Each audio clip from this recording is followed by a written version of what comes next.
Battle tested and backcountry ready, the Garmin inReach Mini 2 is absolutely loaded with feature settings and options. You're probably familiar with its messaging capabilities, tracking, weather data, and SOS response. But there's a whole slew of handy extras built in that can be easy to miss. Today, I'm taking a look at 5 features and options you might not. Hang on. It's doing the thing again. Appreciate it. 5 things you might not know about the Garmin inReach Mini 2. Let's dive in. No, I kick off the list. That's my thing. Number 1. You can add a bit of personalization to your Mini 2's homepage by heading over to Settings, System, Owner Info. Here, device owners can trade out the date display for a custom one-line 16-character message. This can be useful to display your phone number if your Mini 2 goes missing and is picked up by a Good Samaritan, or simply as a way to differentiate your device if you're traveling in a group of other Mini 2 owners. Although only 16 characters display on the homepage, you can enter a longer message. However, viewing it requires one to go back into Settings, System, Owner Info, where the full text scrolls in a right-to-left marquee. I'm not entirely certain what an optimal use case could be here. Maybe useful for adding medical details or trip information. But for truly important or time-sensitive messages, it's generally better to rely on more reliable methods. Paired with the Garmin Explorer app, saved activities can be a fun and insightful way to refer back to previous adventures. But you might not know that you can export these as individual files and make detailed use of them in several ways. For example, we can take our freshly exported GPS exchange format, abbreviated as GPX file type, and import it into Google Maps or into AllTrails to incorporate more robust map overlays. Another great use case. You can also share these files in the field using SMS or AirDrop with anyone who might need your course or trip data. Using the Garmin Explorer app, the recipient can easily import the file to view and customize as needed. If you're using a lighter inReach subscription plan and want to keep costs down by sticking to a la carte options, you can monitor your tracking and message usage by pressing the OK button and navigating the service plan. Heading into data use will display your billing cycle's check-in, message, and tracking point use. In the field, hiking, climbing, clipped to a backpack, or stuffed into a pocket, it's easy for buttons to get bumped or pressed accidentally.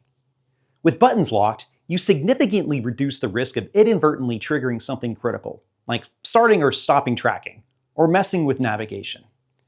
If the device is stowed in a pocket or backpack, locked, there's no risk of accidental screen wake-ups or button presses that might turn on the display, drain battery, or interfere with your settings. In colder weather or during long trips, preserving every bit of battery life can matter, especially when satellite connectivity, GPS, or SOS readiness are critical. If you're packing your gear away for the winter and you're not planning to use your inReach Mini 2 for a while, here's a quick tip that can save you some cash. Switch your device over to the inReach Suspend plan. You can do this inside the Garmin Messenger app. Go to Device, inReach Plan, Change Plan, and look for the inReach Suspend plan option down at the bottom. So what does this do exactly? First, it pauses your inReach service. And the best part is, there's no monthly cost and no annual fee while it's suspended. Now, that means all satellite communication is turned off. No messaging, no tracking, and no SOS while you're on the Suspend plan. The good news is your account data, your Garmin URL, and your live track info all stay intact while it's paused.